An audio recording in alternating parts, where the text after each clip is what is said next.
Converted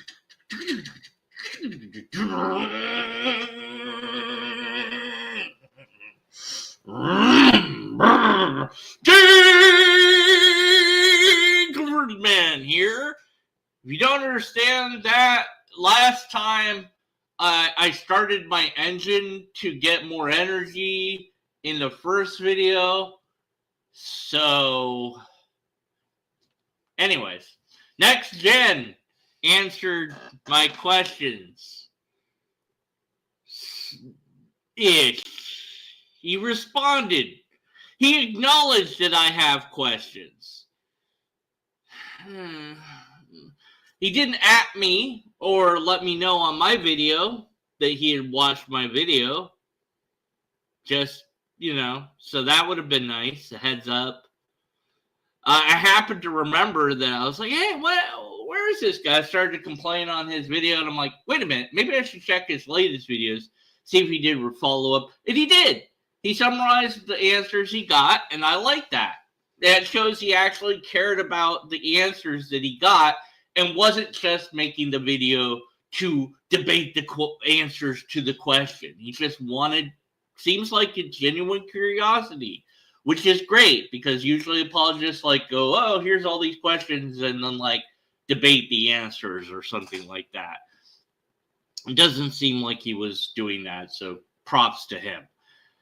But I gotta be honest with him and you. I'm disappointed in what his response is, but you'll see for yourself as I show you the video that he does. Only the part where he mentions me, because that's the only part I care about, because, I'm a narcissist. So, I love seeing my name on somebody else's channel. Oh, it's so great. Throws some of his own questions on. Oh, sorry, I forgot to change slides. Yeah, the premise. So yeah, that's the premise of what was going on. And I watched his video and I enjoyed it. He was a funny guy, and overall he was pretty gracious, which I do appreciate that. He was very gracious in his responses, and he was overall pretty kind, and I do appreciate that. But now his questions. So at the very end of his video, and you can go watch it, right? Go watch the Converted Man's response to me if you feel so inclined. At the very end of his video, about the last 4 or 5 minutes, he threw a bunch of questions at me. Hey, you didn't link my video in your description? Ah, come on, man. Ah, well, that's all right. It's fine. I mean, and I gave 4 in my video. He probably gave 20. Yeah. I was totally unfair with the number of questions. I was just like, here's a question. Boom, boom, boom, boom, boom, boom, boom, boom, boom. Because I can. Ish, maybe 25 questions. And because of that, and also they were all very in-depth questions, right? Very, very deep questions that take a long time. And even he was he even says in his own video, yeah, this is a little unfair, but I'm a skeptic, and then totally laughs unfair. it off. So, I mean, fair enough. But because there were so many questions, we'd be here for hours upon hours, because they are actually very. Hey, man, that's tons of content for you right there. I mean, you can make a video about every single question and answer them. And it doesn't have to be about me. It could, it's just that's the prompt that starts it. I've done things like that. I have playlists responding to a certain person that went on for 20 videos, worth of content where I'm just responding to a single person. So it's content. I mean, you could answer these questions. Other people, I'm sure, have these questions. Very, very deep questions. Some of the ones he asked cannot just be answered with a 30-second quick, hey, yeah, this and that, right? There's heavy theology, there's heavy archaeology, there's heavy history involved in a lot of these things.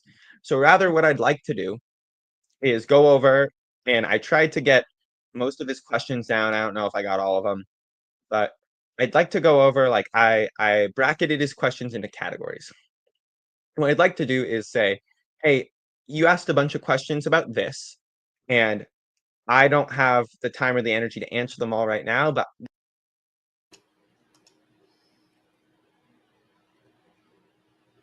Really? You don't have the time or energy? I can understand maybe not having the time, but energy. You should be enthusiastic. Like, these are great questions. Let's answer those. I'm excited to do that. It just is disappointing. There's a lot of resources you could go to that would answer them for you. Yeah, but that's, you made a video asking atheists questions. If every single atheist had said, oh, there's resources you could go to find the answers to your questions, how would that make you feel, really? Isn't that sort of disingenuous? Like, I can't be bothered, What if we all just said that to you? I mean, what happened? Isn't there a verse in the Bible that's like, somebody asks you to walk a mile, you walk 2 miles with them, that sort of thing? I'm not seeing that here, is what I'm saying. So it's just, And that's my goal right now and some people might view it as a cop-out of like, no, you have to go and make a video for every single question. And yep, they are very good questions and they deserve cop-out. very good answers, which is why I'm not going to answer them and I'm going to direct.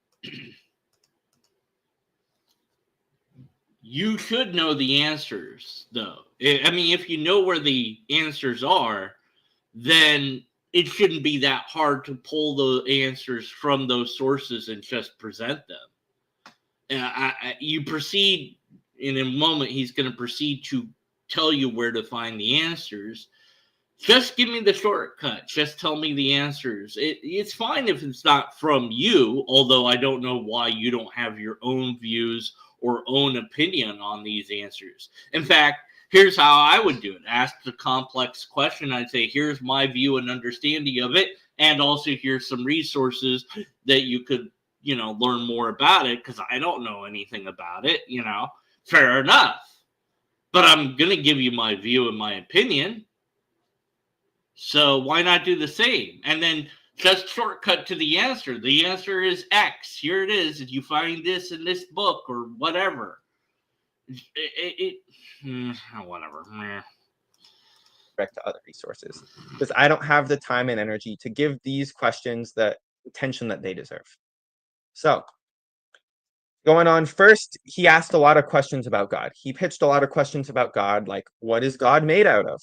Where is God? How does God's mind operate? Where's Jesus right now? Where does God's power come from? Like, how does it work?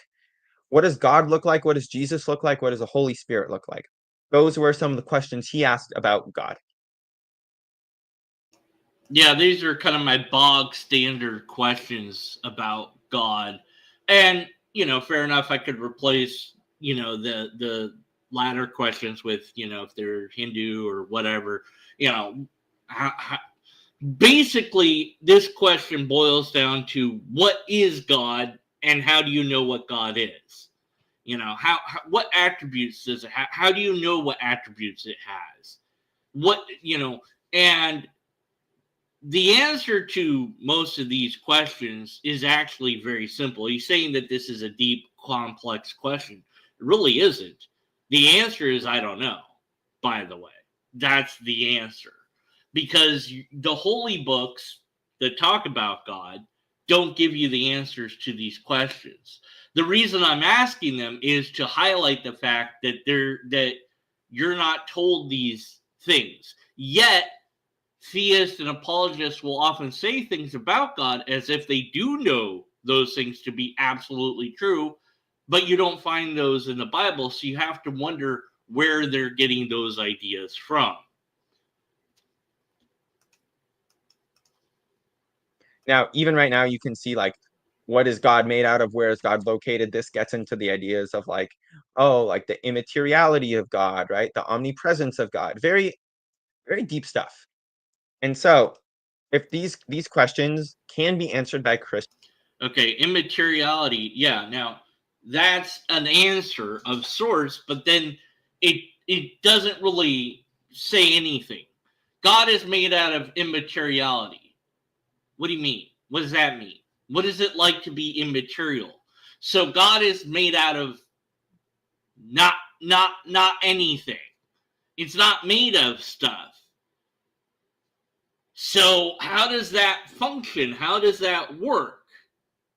And again, this is not going to be addressed in any holy book. This is going to have to be something that somebody just comes up with as a theology based on scriptures here and there, or whatever, or just pure speculation.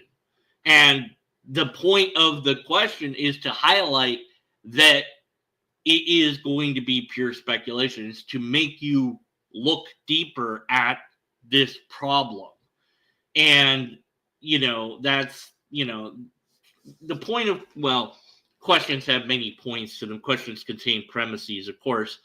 When asking a question, you're trying to hopefully get information from somebody, and I legitimately am. I'm interested in hearing his view, his opinion on these questions, but he's just shrugging off that responsibility. So I'm kind of like, well, fine, I'll give you the answers then, because I know the answers to these questions. The answers are, I don't know, and the Bible doesn't say anything about it. And it's a complete, utter mystery, and I don't even know why it is a mystery. As far as God being non-material, where's that idea come from? Is it in the Bible? A few select verses? Or is it just an extrapolation that theists have made over years and agreed upon to be the answer? That's a deeper question. So these questions lead to deeper explorations that hopefully he would have done, but he doesn't have the time or energy to do it. So, oh well. Christians have been answered by Christians. So a couple resources that would be really good for this are systematic theologies. All right, so I'm not going to read these books. I'm just not. But here's what I'll say about these books. How do you know that these books are the answer to these questions that I have?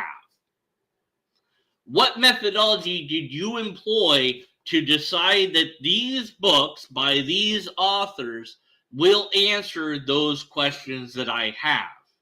And if I ask a different Christian for books that will answer these questions, will I get the same 3 books or will I get different books?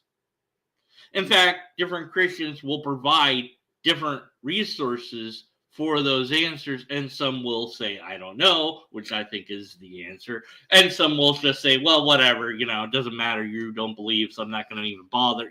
The answers are going to be across the board. And when dealing with theology, Joe Schmo, I don't care what expertise he has. Why should I think that he's any better than the other guy? What Christians look to these guys as authoritarian forces or whatever? So why should I care what these books say? But even deeper than that, it seems like you've read these books or you at least know about them. So just give me the answer. I don't want to read the whole entire book. Just give me the answer to the question. If it's in 3 different books, fine. Compile the answers together into one answer. It shouldn't be that hard to do. That way I'm not relying on a single author, but I still have those questions of how you determine that these authors have the answer to these questions. If they're so deep questions, there are many, many, many theists out there, pastors and preachers and just regular people that go to church and, people with a lot of information, people with little information. And the problem is and continues to be that Christianity is fragmented into different denominations who don't agree with each other on important key aspects of theology. I'm a skeptic. How do I know going in who is right? How do I determine that?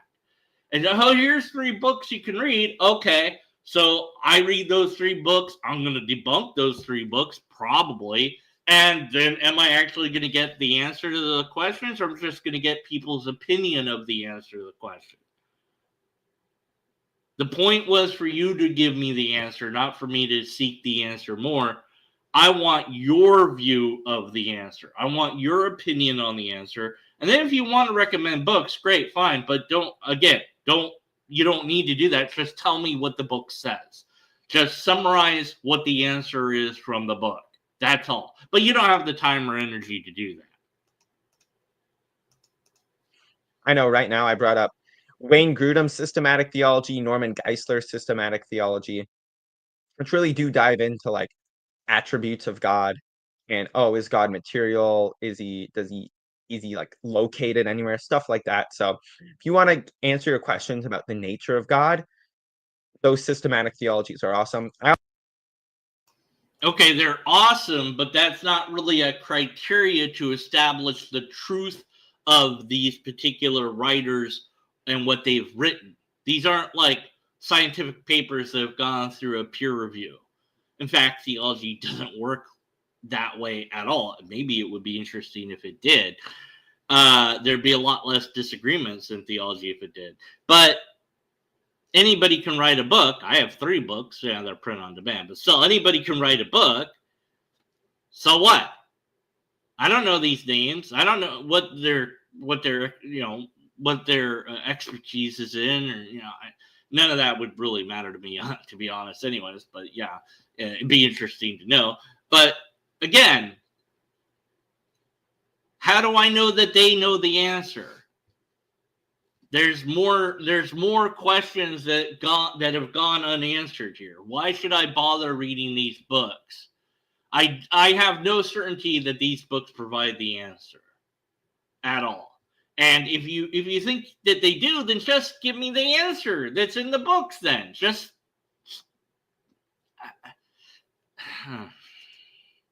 he doesn't have the time or energy. I'm going to keep complaining about that. How Reason Can Lead to God sounds like a book I'd have to dismantle for logical fallacies, or something like that. Sounds like an apologetic book to me. But I also have this book, How Reason Can Lead to God.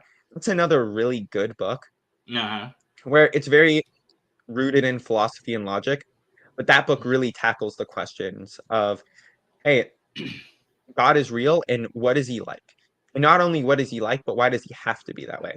Why does God have to be omnipresent? Why does he have to be all-knowing? Things like that. So those questions about God, I think these resources would be really good ones to go to. Now, there is one question I do want to address super quick where he asks, hey, is there one God or is there 3 gods? Right? And that's a question about the Trinity.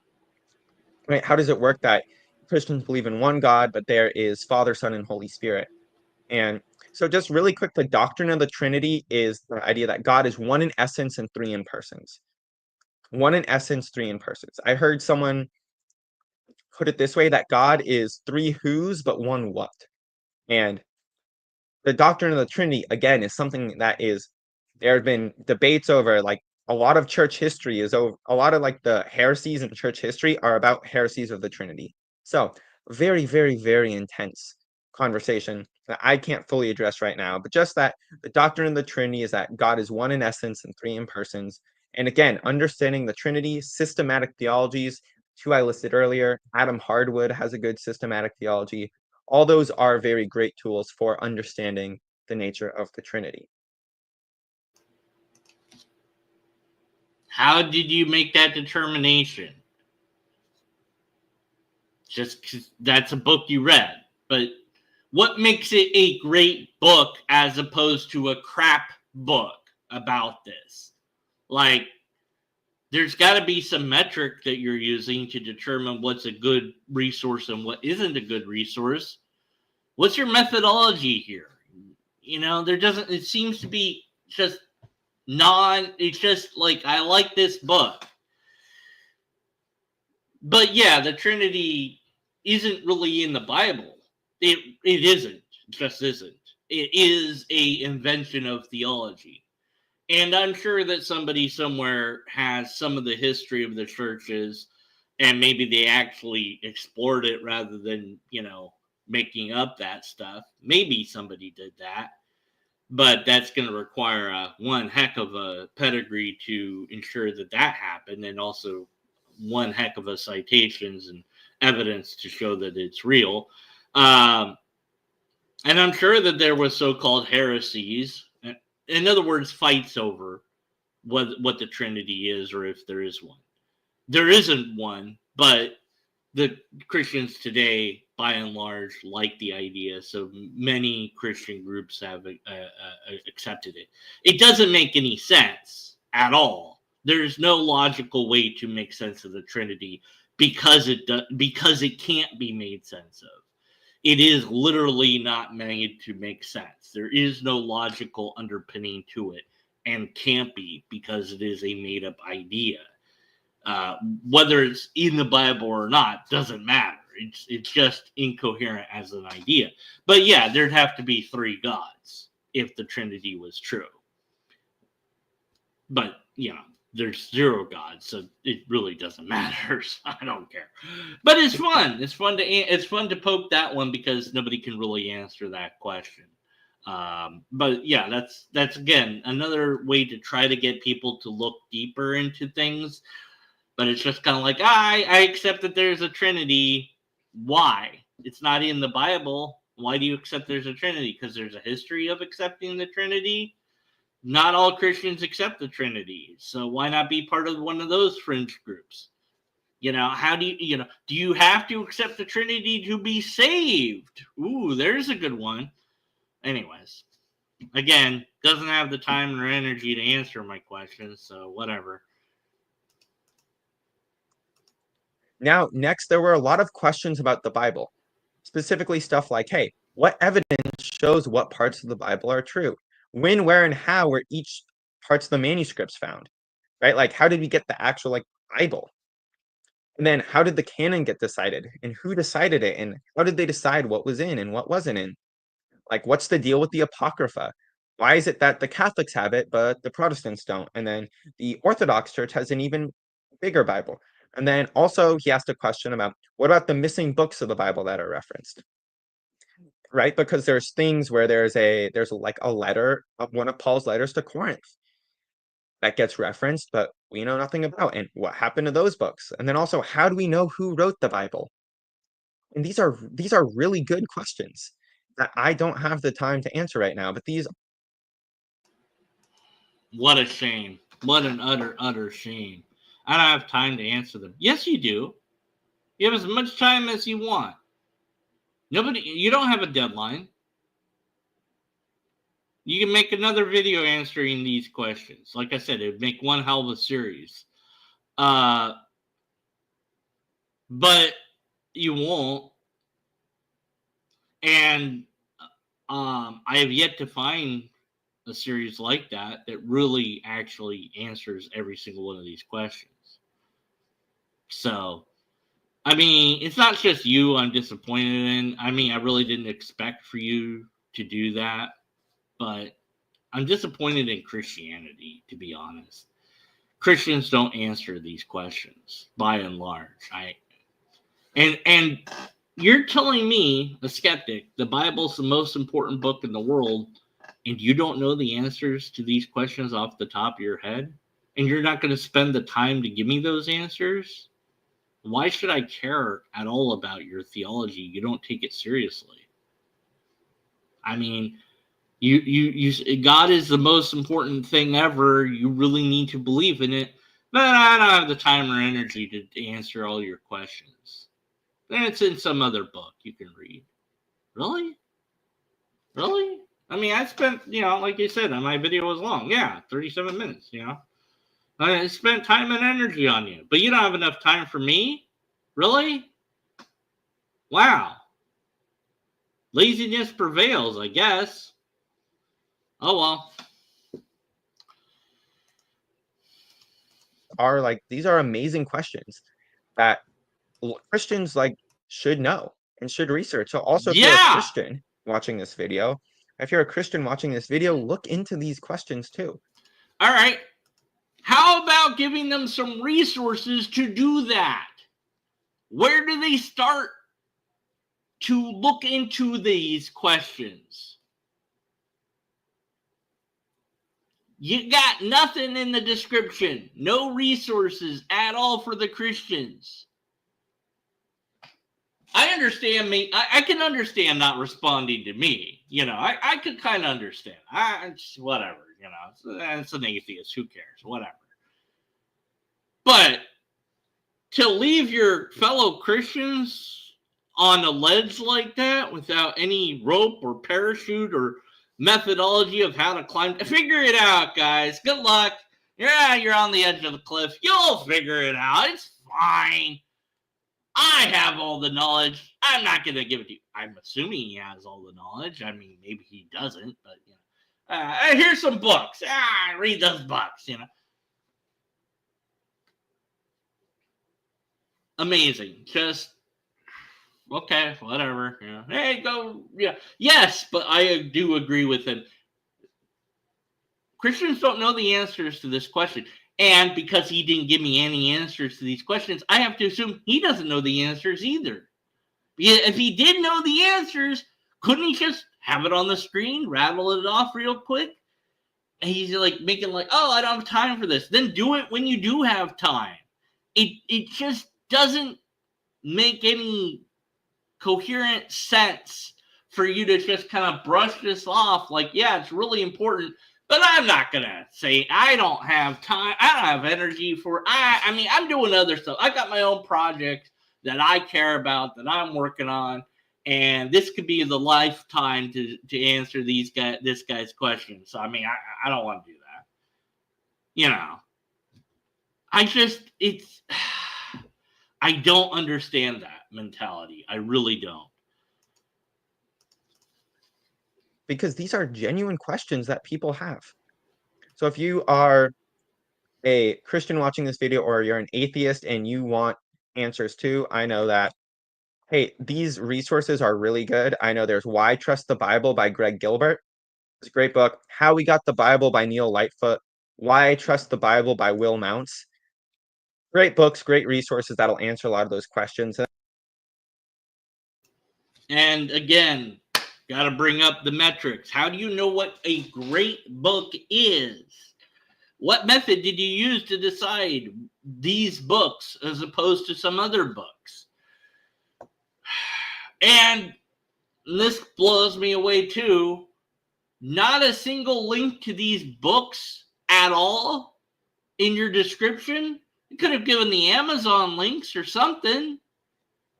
You could have found free versions of these books to link if they're available. I don't understand it. I just don't comprehend the lack of interest that seems to be here in answering these deep questions and leaving everybody high and dry. I don't get that. I walk away from this less interested in Christianity than I was walking in, which was already pretty darn low. So your lackluster effort and energy and enthusiasm, here's a book, whatever. How do I know those books have the answer? Why should I read those books? Do they have the answer? Do they? I don't know that. How do you know that they're good books? Who are these people? What's their pedigree? I don't know. You know, I mean, at least give me that. But, oh, okay, that's pretty impressive. Nothing. And then no links to any of the books. You didn't even bother to write down the names of the books in the description so I can look at them myself. Nothing. It boggles the mind. I don't understand. I really don't. So I'm going to do that work, I guess. I'll look up the books. I'll put a resource in my description just to show you how it's done and how easy it is. I don't care about like I said, I'm not going to read one. I might look at into that one book, but I don't know that I'm going to read it or make a whole video series on it. Maybe I will. Who knows? I don't know. But yeah, it's just, it's so frustrating. Oh, well, anyways, back to this. All right. Yeah. So then the guy in that picture his name's Wes Huff. Uh-huh. Amazing biblical scholar. Oh. He's blown up recently after his debate with Billy Carson. Uh-huh. And he's very smart, very knowledgeable. And just Yeah. like look into him, his resources, the podcasts he's gone on, his interviews. Yeah, I've heard that name, Wes Huff. I've heard that name. Tilty is laughing his head off, or her robot. I don't know what Tilty is. I'm assuming that Tilting Windmill is a automaton created by ether magic science that went wrong. Or right, I'm not sure. He's from Man of La Mancha. He is kind of like, it might not be he. I don't know what it is. In my mind, it is a Japanese woman that will love me and marry me and has a lot of money. I don't want to know the reality. I don't want to know the reality. Anyways, well, I was sorry. Wes Huff, the amazing biblical scholar. Wes Huff. No, I refuse to acknowledge your he, him. No, damn it! I told you not to tell me. You told me. Yeah, anyways, Huff. I've heard this name. Wes Huff is a Canadian Christian apologist and speaker, specializing in biblical manuscripts and Christian theology. He doesn't have a PhD, but he's pursuing one. Okay, so his pedigree is a work in progress, I guess.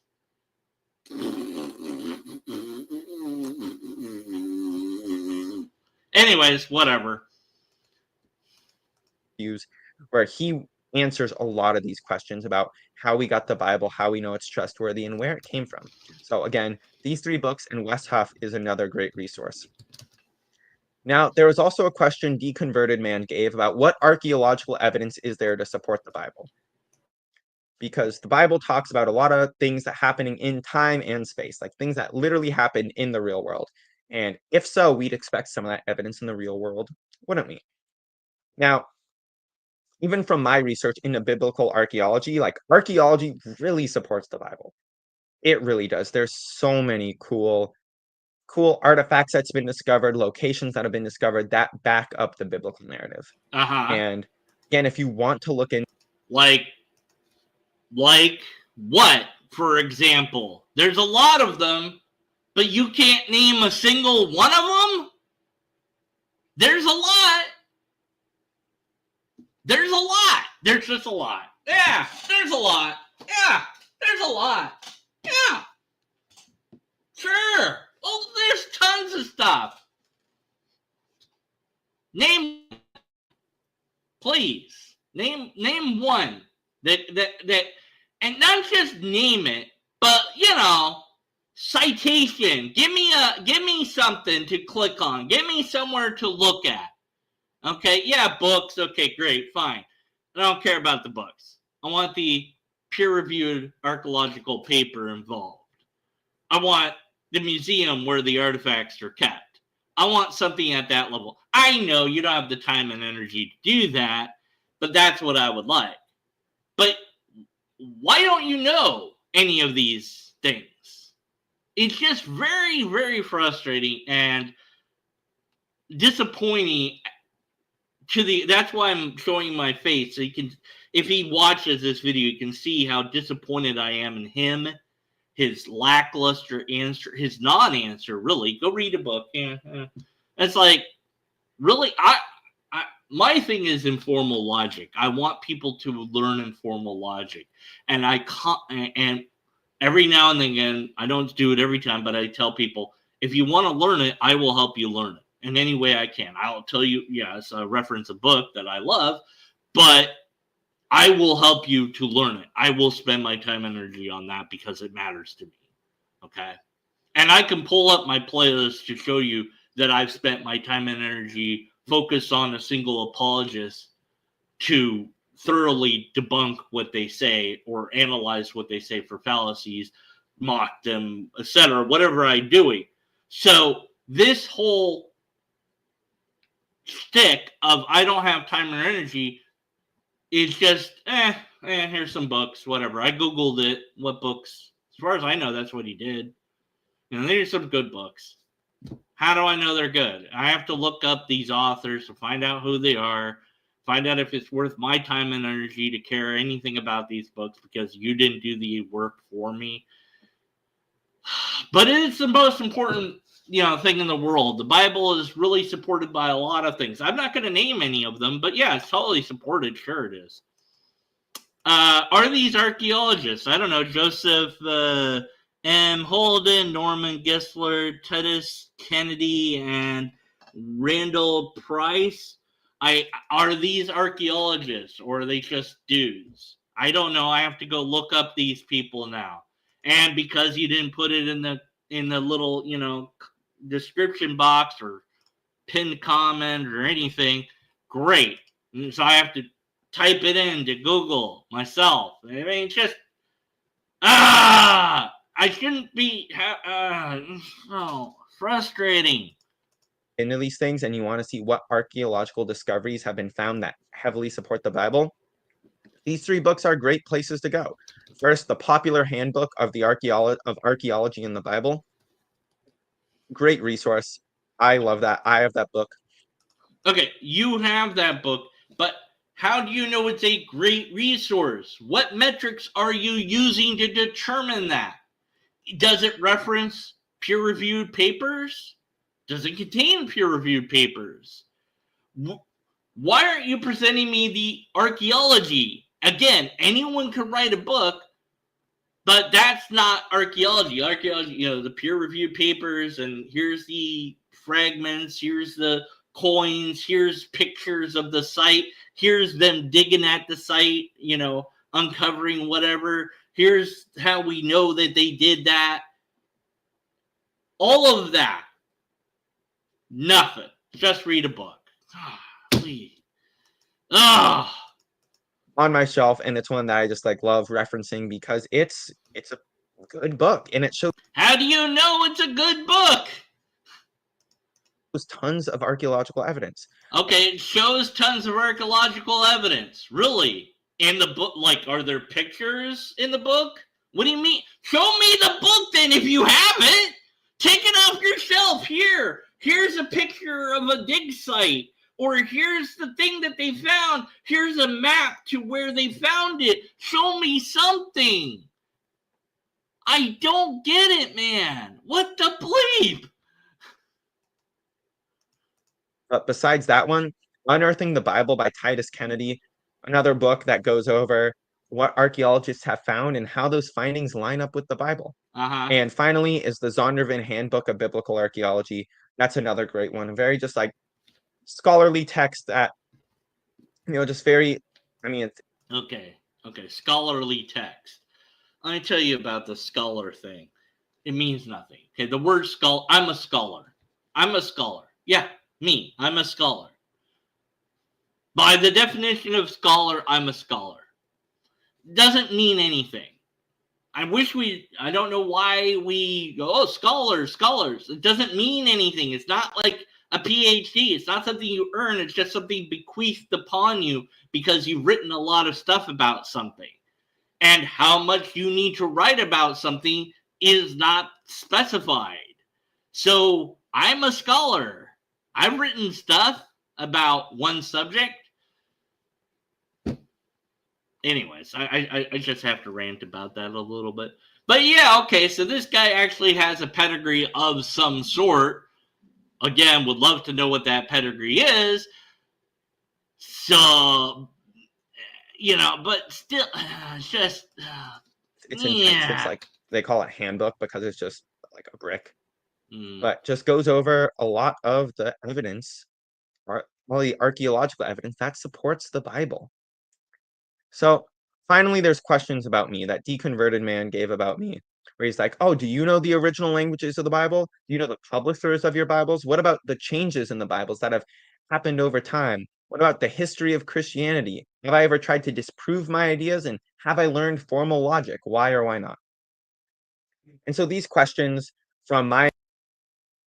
Actually, I'm almost sure I asked if you knew informal logic, or I probably asked, have you learned formal or informal logic?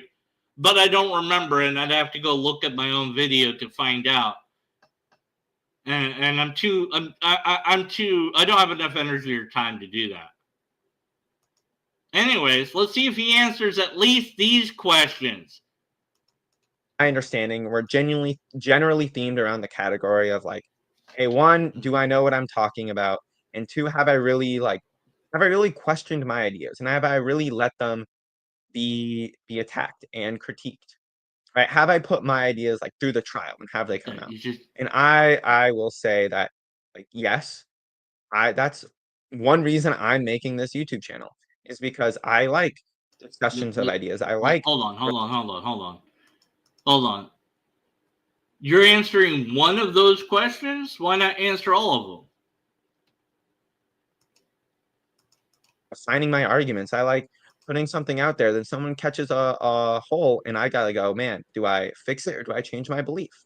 I'm going from there. But yes, I know about the history of the Bible. I know about the history of Christianity. I know about the publishers of the major translations, original languages. I studied Greek in college, so I'm familiar with biblical Greek, which is what the New Testament and the Septuagint were written in. And I'm studying formal logic in grad school right now. And I have tried to disprove my ideas. Sorry, tongue tied. But I have put my ideas through the ringer and I have put my beliefs through the ringer. And I have thought like, hey, are there, like, I've looked at the other arguments against Christianity and gone like, hey, do they line up? And I've looked at them and I've really thought about them. Well, see, I was getting all mad, thinking he didn't answer these questions, and he answered the questions. Now I can't be mad at him anymore. Damn it! I was all happy because I was like, I answered the questions. Props to him for actually answering the question. And actually, I'm impressed. He knows a lot more than the basic Christian that I've run into. Most Christians don't know any of that stuff at all. So, hey, at least he's taking it seriously. That's great.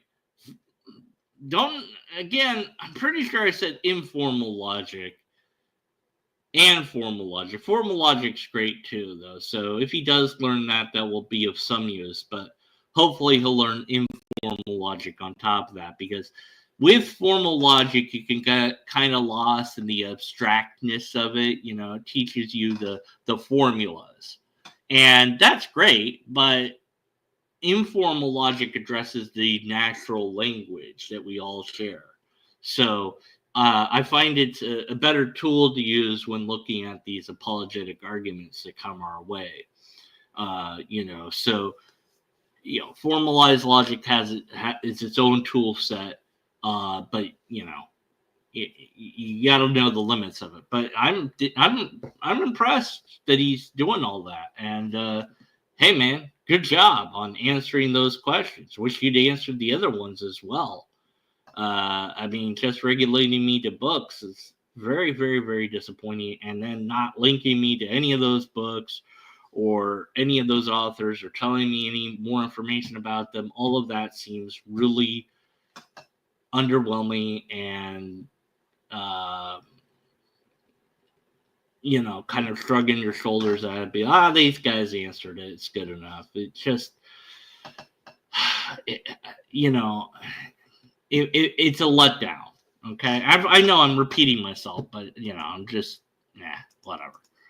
And so all these questions about me of like, hey man, have I really looked into Christianity? Yes. And have I really looked into the opposing arguments? Yes.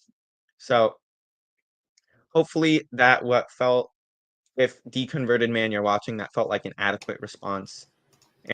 Well, yeah, to the last part, absolutely. But to the first part, no, not even a little.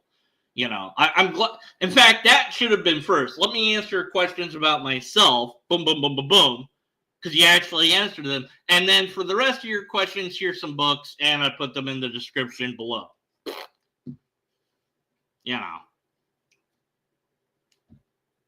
Just that.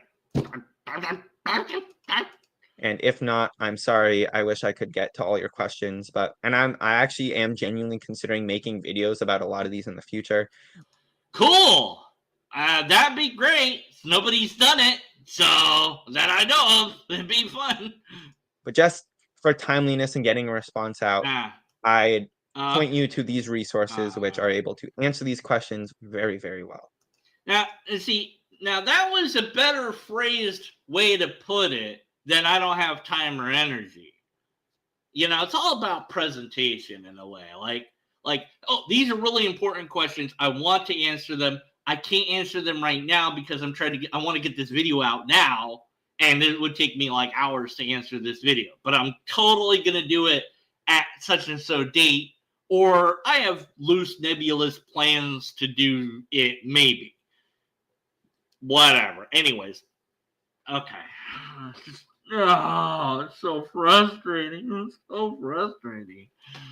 All right. Is that anything very else well? about So those me are that I need to know? Thank you very much. I actually appreciate you taking out the time to not only watch my video, we need more of those conversations, because I think people get very like echo chambered, and they're very right. They don't let their ideas get tested. Yeah. Okay. So yeah. No, let's just make sure. I know that there's a lot of atheists who don't let their ideas get tested by Christians too. Like everywhere, politics, religion, everything. A lot of times we like to stay in our little bubble, and so I do appreciate that, and I appreciate you guys commenting and challenging my beliefs and telling me what you believe and why. So thank you guys for watching, and I'll see you all next time. Woo! Okay, what an emotional journey that was for me, and maybe you as well. To summarize, disappointed. Not really surprised, though, honestly. I've been recommended books many times by other people, and I just go, why should I care about that book? Like, it's one thing, somebody says, comes to me and says, what can you tell me about evolution? I'll be like, diddly squat. Here's some resources I found on the internet. I don't even know what book to recommend you. I don't know anything about that stuff. I know like that much. Nothing. I could get you hooked up with my friend Answers in Atheism. He knows more about evolution. Or maybe Aaron Ra, he knows a lot about evolution. But other than that, I don't know what to tell you. So, you're better off with Google search. But I'll be honest in my answer.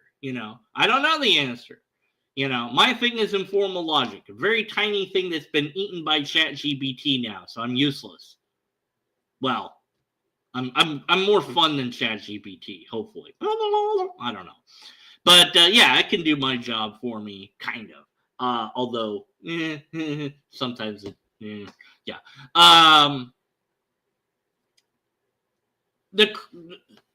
Being a skeptic, I ask questions about the questions, and he gave answers, but I'm very dissatisfied with the answers because I don't know if those answers are in fact the answers. I don't know who these authors are. I don't know what their expertise is. I don't know who else would have also recommended me these authors. Like, how popular are these people among the Christians? And you might be sitting there saying, like, what is any of this? That's not ways to know the truth. Absolutely. 100%. It's not. The authorship, the pedigree of the person, how many people support that person is all not relevant to the truth claims. But it is important to know those things so that I at least know, hey, a lot of people agree with this. That's something, And when I don't have even that, it's like, well, why, if I pulled all the different churches out there and asked them what books I should read for these questions, I know that I'm going to get different answers. I'm not going to get these answers every time. I just, so it's frustrating. And then the other layer of frustration for me is that you just don't know the answers off the top of your head. Boom, boom, boom. Here's the answer. Bam, bam, bam, bam. Like, it should all just be like there, Granted, it's a lot, but still, it's like the most important book in the world, right? So, the authors of the publishers of the Bible, you said you know them. but you didn't say who they were. So, you know, I mean, it's just kind of like, oh yeah, I know that answer. Okay, cool. Who published your Bibles? Like, there's a publisher for Bibles. In fact, there's several different publishers for Bibles. And the point of that question is, this is a very weird, wacky question to ask, but if it's the most important book in the world, you should know the answer to that. And he said he did, but then he didn't say who it was. And I mean, that would have been just literally picking up the book and being like, here you go. Here's the author right there. You know, I got this Electronic Gadgets for Evil Geniuses by Bob Irwin. There you go. Who published it, though? That's not who published it. Tab Robotics published it, looks like. Let's see. I have to flip through here. Let's see. It might not say who published it. You know, it's kind of hard to find the publisher. Okay, let's see.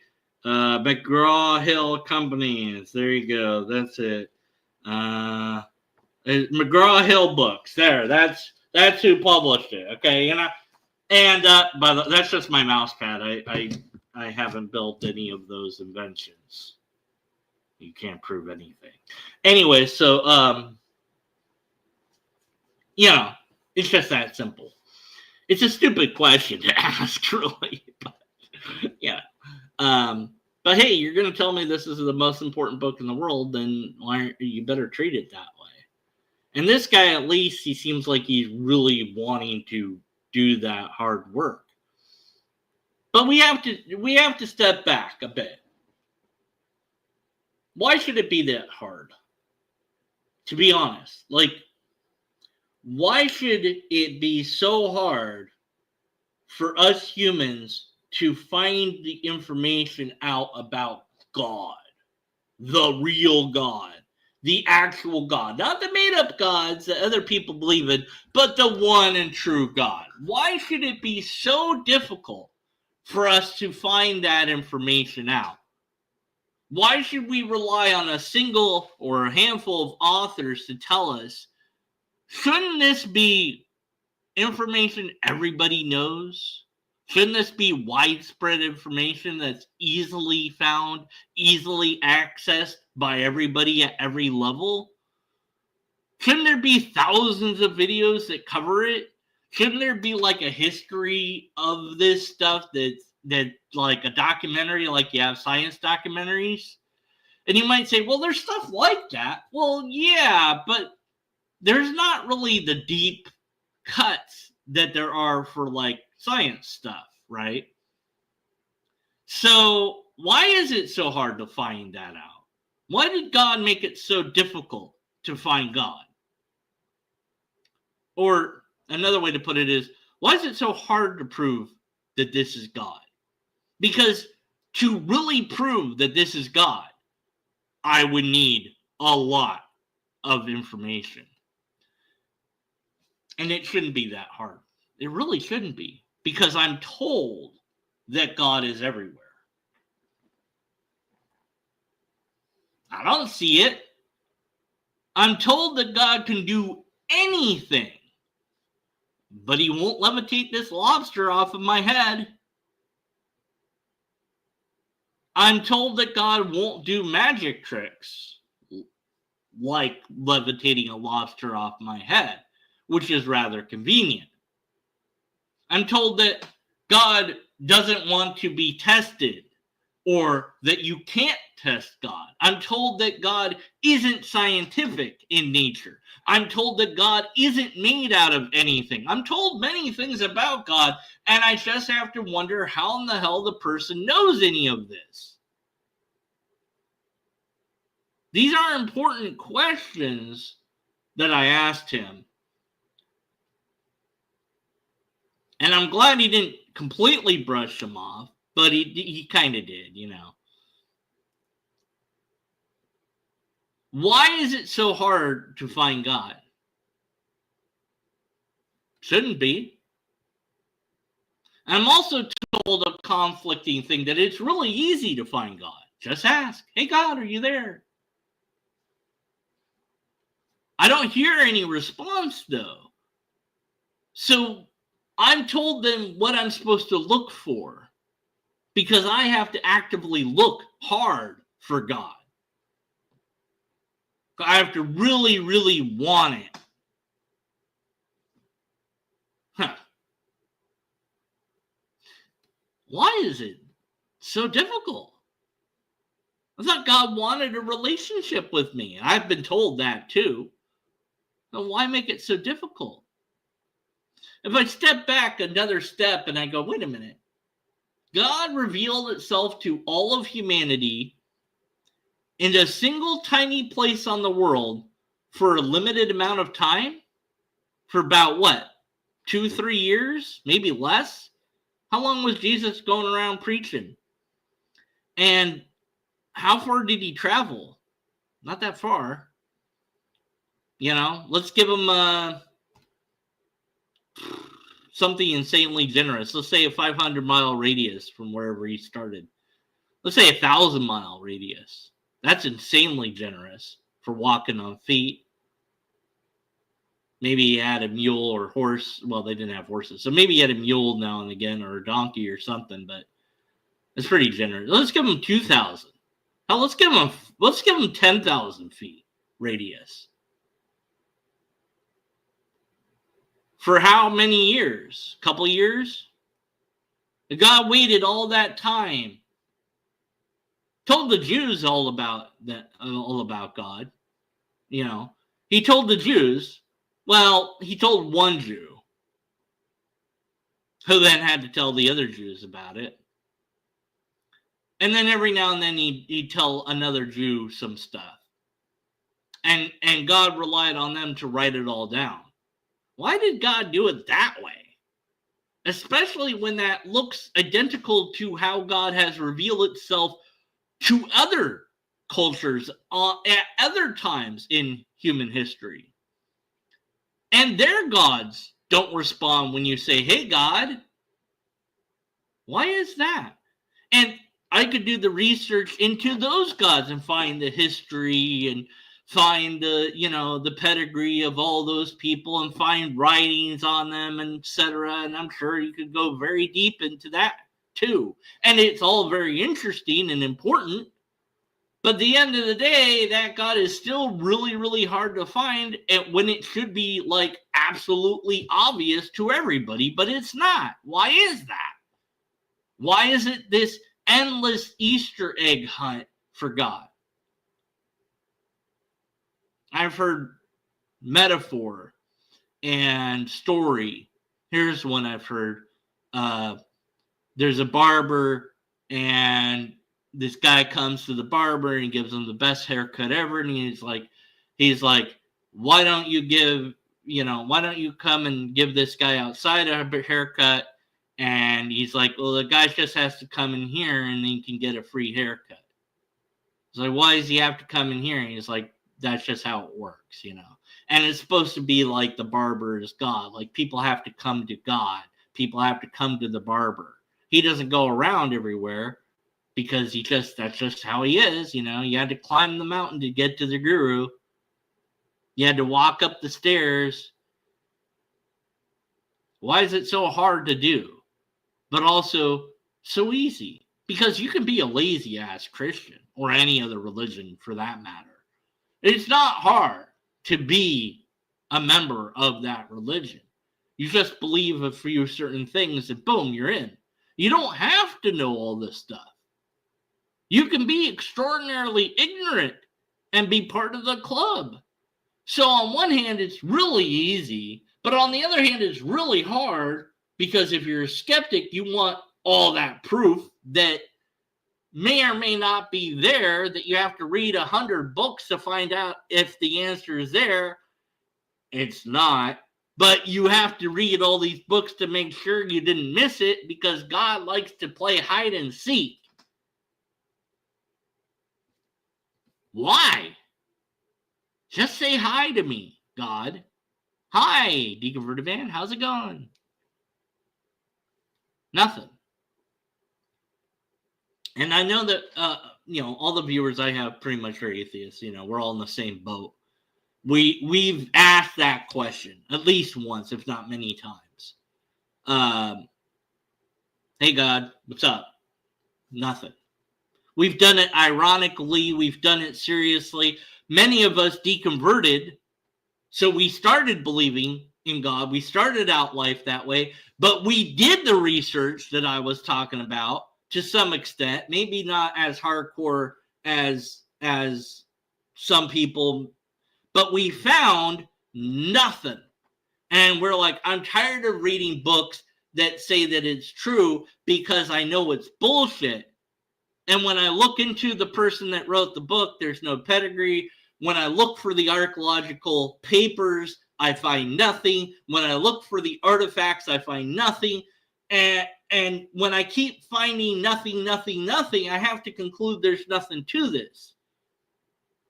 There's nothing that supports it, not really. And what there is rather a joke. But God is hiding. God wants you to find it, and he's made it really hard. Also really easy. All you have to do is believe. Yeah, just turn off your brain and just believe without any evidence at all. Because the sort of evidence God could give us that would make it really easy, God doesn't give us that. If I just looked over here and whoop, there was God, and I'd be like, oh, hey, God, how's it going? Hey, how's it going? All right, great. But that's too much to ask of God. You know, I've gotten to know many of you over the course of time doing what I do here on YouTube.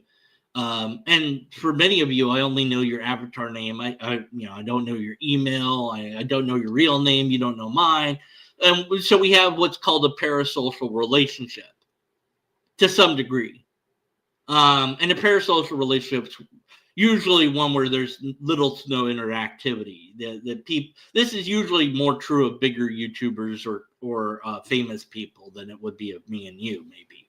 But you know, you post on their thing and they don't, you know, they might heart your comment, maybe, but you know, that's it. You know, they don't know you. I actually respond to people and try to get, you know, some interaction going at some level. And I figure, well, if they want more out of me, they can email me and, you know, talk to me there and get to know me if they want to. I mean, I'm not opposed to that. I'm not necessarily going to go after somebody just because, you know, I'm bored. But if they want to come after me, okay, cool. I'll spend time and energy with them. Why not? And some people have done that. And I've gotten to know some people more than just their avatar names. You know, I know Blaster Master. I won't say his real name or anything like that, but I know him. We've talked, you know. So there's different levels of that interaction is what I'm getting at. I've met Weird Al a few times because I paid for the thing to be able to have that privilege. Or I got to the place where he was signing whatever so I could go there. But he has no idea who the hell I am. He's met too many people to remember me. There's only so many people you can remember in your brain. That's a parasocial relationship. But at least he's talked to me. I can't do that with God. No matter how much I talk to God, write to God, I never hear back from God. And that's not good enough for me. It just isn't. God is absolutely, utterly silent. And my conclusion is God doesn't care, even a little bit, about me or anyone else, because God doesn't speak to anybody, at least in any way that I can be sure about it. And God has made this Herculean effort of finding it and also made it super simple, but you have to turn off your brain to do the simple way. And the hard way, you'll never find God because, by the way, even after you go through the effort and energy of spending years looking at books, you won't find the evidence of God. because it isn't there to find. Oh, you'll learn stuff. Don't get me wrong. There's stuff to be learned, and it might be very interesting to learn. And I did learn a lot of stuff when I looked, but I'm done with that. I'm done. If there's a God, it needs to come and reveal itself to me, not just to me, though, because that's not enough either. It has to reveal itself to all humanity in a way that none of us could be mistaken about its existence, that we would know for sure what God is, what it wanted, how it functions, etc. And that it would be willing to be tested, it would be willing to answer questions. That would be pretty cool. It would change the world, certainly. And some people say, well, that's going to happen any day now. Yeah, well, I don't know about that. End of the world scenario kind of thing, right? Well,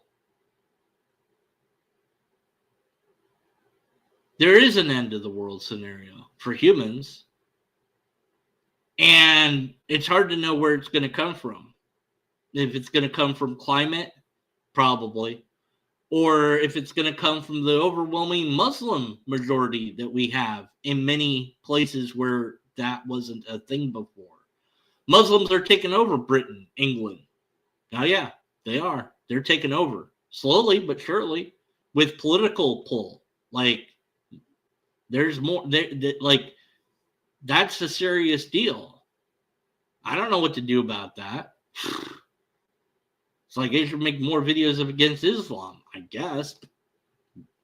I mean, the Islam people don't really make videos. I watched an Islam video. It was like, oh, here's the thing in the Quran that proves this. Like, you were made in dirt, blah, blah, blah, liquid, blah, blah, blah.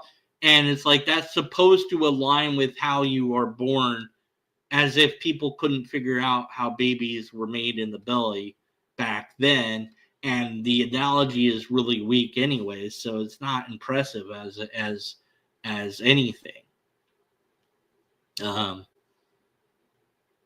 But yeah, Islam's a very big problem for the world, and they're out competing us in terms of birth rate as well. Japan's facing a birth rate epidemic. Other places are. America's starting to, not as much, but it's getting there. And people complaining bitterly about immigrants being illegal immigrants and overflowing of people that are not there to work, etc. All these problems in the world. And I'm like, well, now would be a great time for God to come and fix it. I was at the library. I heard these people talking about, oh, faith. And I'm like, what's faith going to do for you? Maybe make you feel good, but it's not going to actually fix your problem. You have to fix your problem. We humans have to do the hard work of fixing our problems that we made for ourselves. We're it. There isn't a God that's going to save us.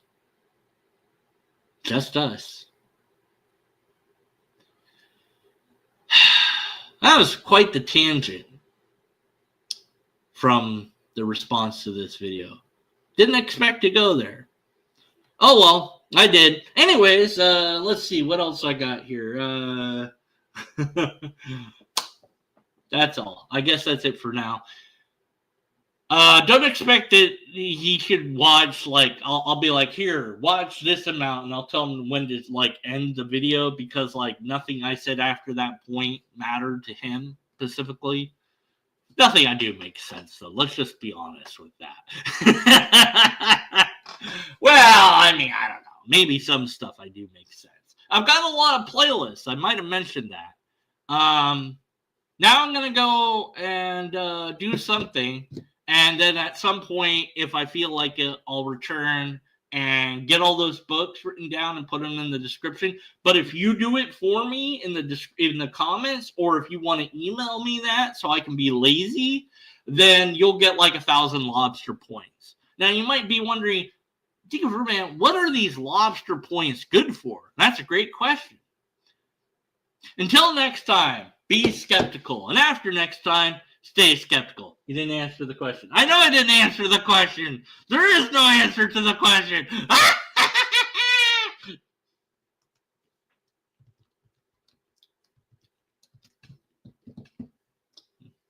That was a weird stream.